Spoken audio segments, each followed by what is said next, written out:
we're laughing about that now.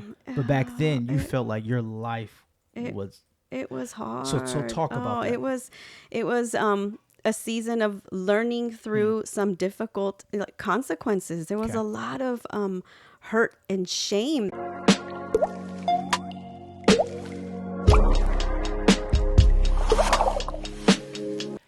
Have you had your daily drip? Welcome back to the Daily Drip Podcast, Season 2, Ecclesiastes. My sister's in the building. What's up? What's up? I'm so glad that you're here.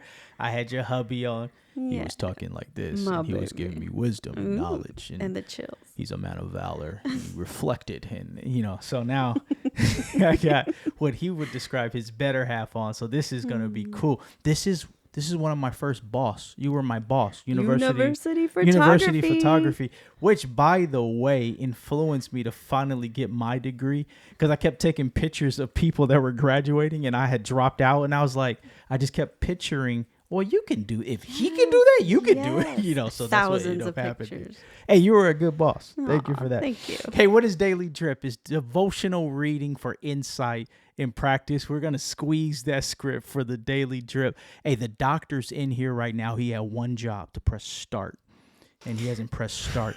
So if he could press there. So he just pressed start because I'm going to get so excited in this conversation. I'm going to want to keep going. But this is a drip. This is not a splash. This is not a jacuzzi. This is just a little drip. So I asked you to be on here for episode 6. Last week, I was talking about pleasure. And I was kind of talking about the contrast of purpose over pleasure. And this week, what's our drip? Gain. The first thing I thought about when we made this drip, gain, was because I've been in the gym. You can't say I got the hoodie on, but it's we're talking about a different type of gain. So I can't wait for my sister to drop some knowledge on us. But verse 12 through verse 17, Proverbs, Ecclesiastes. I said Proverbs because this is also about wisdom. Here we go. So I turn to consider wisdom and madness and folly. For what can the man do who comes after the king? Only what has already been done. Then I saw that there is more gain in wisdom than in folly, and there is more gain in light than in darkness. The wise person has his eyes in his head, but the fool walks in darkness. And yet I perceive that the same event happens to all of them. Then I said in my heart, what happens to the fool will also happen to me. Why then have I been so very wise? And I said in my heart, this is also vanity. For of the wise as of the fool, there is no enduring remembrance, seeing that in the days to come, all will have been long forgotten. How the wise dies just like the fool. So I hated life, because what is done under the sun was grievous to me, for all is vanity and striving after wind. There's a lot there. There is. Yeah. So what's coming to your mind? Meaningless. Okay. I don't want my life to be looked at as meaningless. So sure. I want to be wiser. Okay. And that means I need to gain. I want to gain that. Which means I have to remind myself, if I'm going to do it my way, and I know that I'm whack in many ways, then I need to pursue God. I need to be listening, leaning into him so that I'm not doing it my way and be in the dark. Yeah, because last week when I was talking about pleasure, he reflected on all that he gained.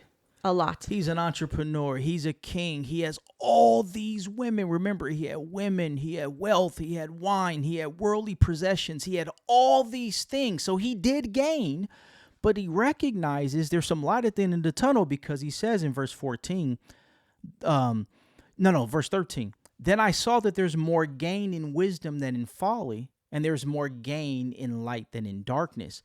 So I think what he's learning, remember, because so far in Ecclesiastes, he's going on this journey under the sun to see the meaning of life. So right now he's starting to reflect that, if I have wisdom, I'm going to gain more.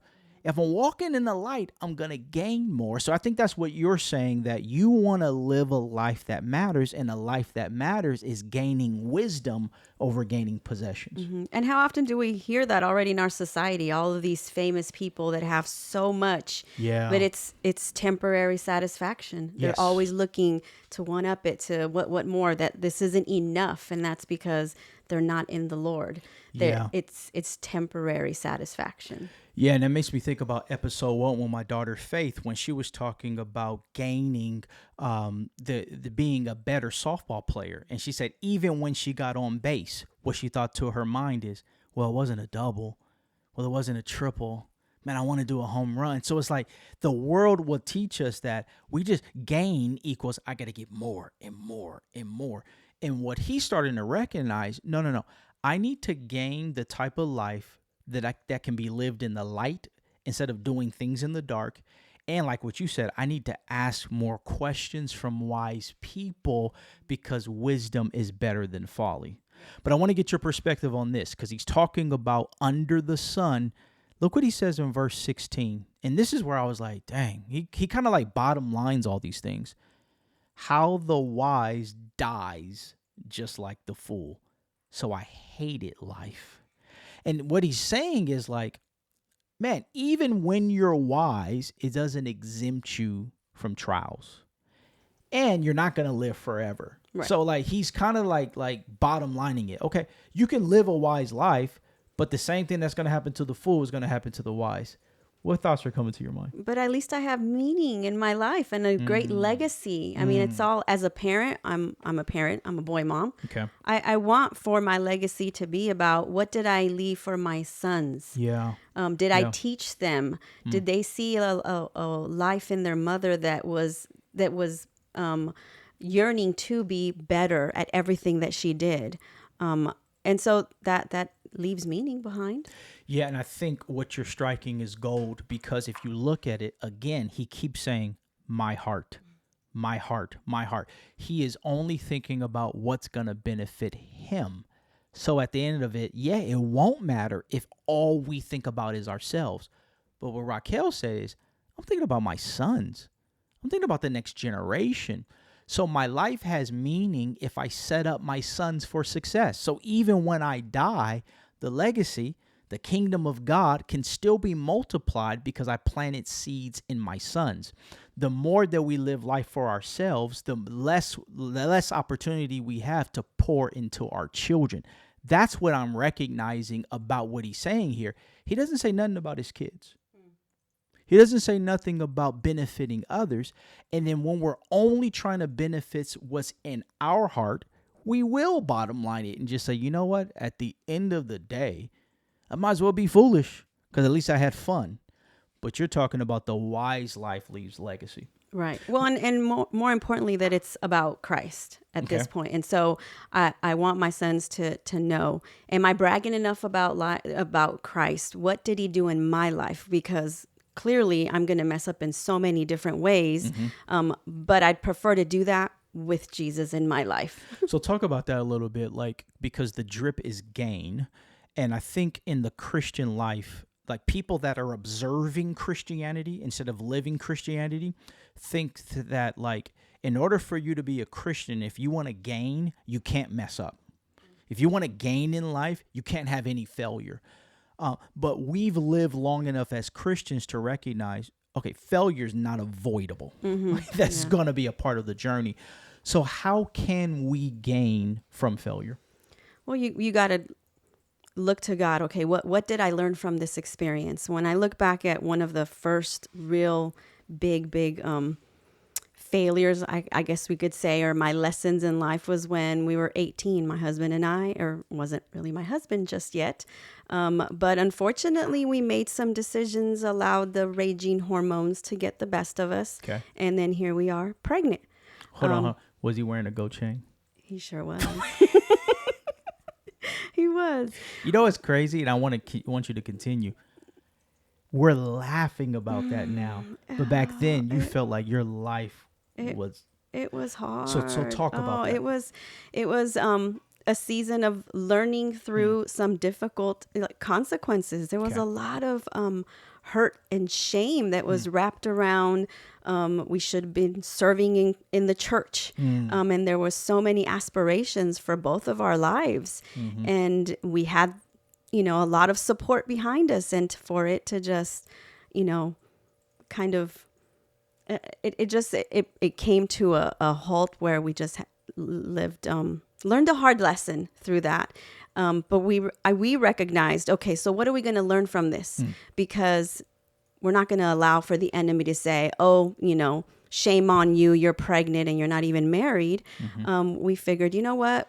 There's going to be tough times that we're going to go through something similar to this. Let's do it with Christ instead. And we realized, okay, we're going to move forward. There is hope because we have Christ at the center. For me, it was an added bonus that I happened to have a man that absolutely loved to serve and loved Christ with all of his heart. I'm like, this is a big win. It may not feel like it because there's so much shame in being pregnant so young and not married, but that's okay. We're going to give God the glory. And it became our testament, our testimonial moving forward that, okay, we're going to be okay because God's got us.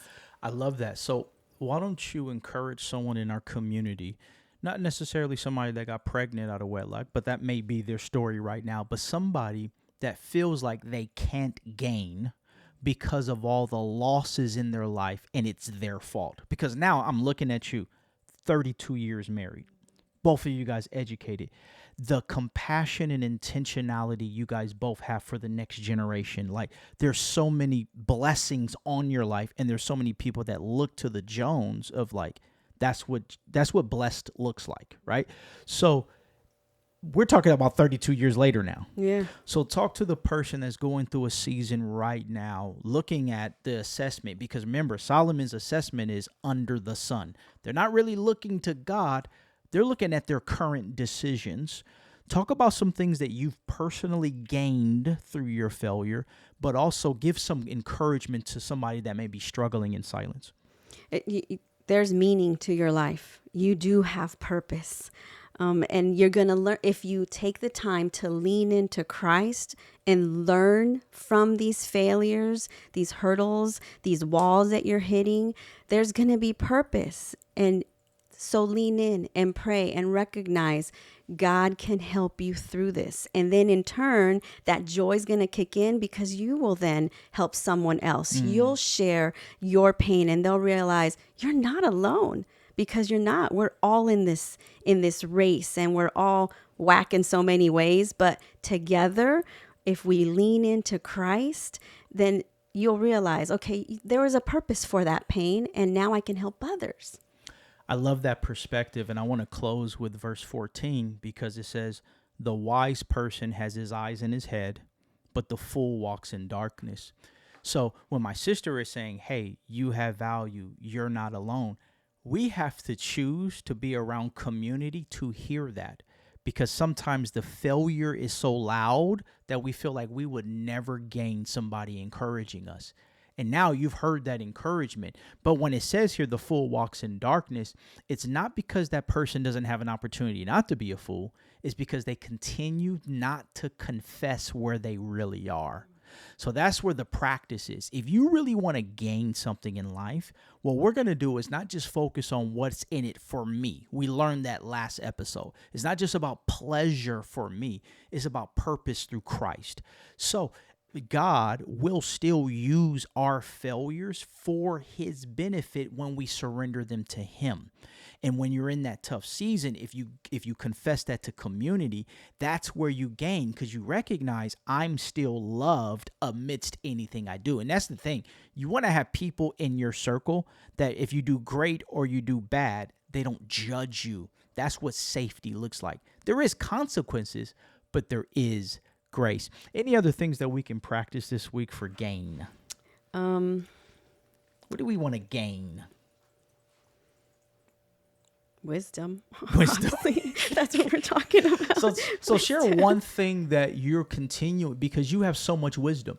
You know you're a counselor and you're pouring into the next generation now. What are some of the things that you do as a wise woman to keep pursuing wisdom?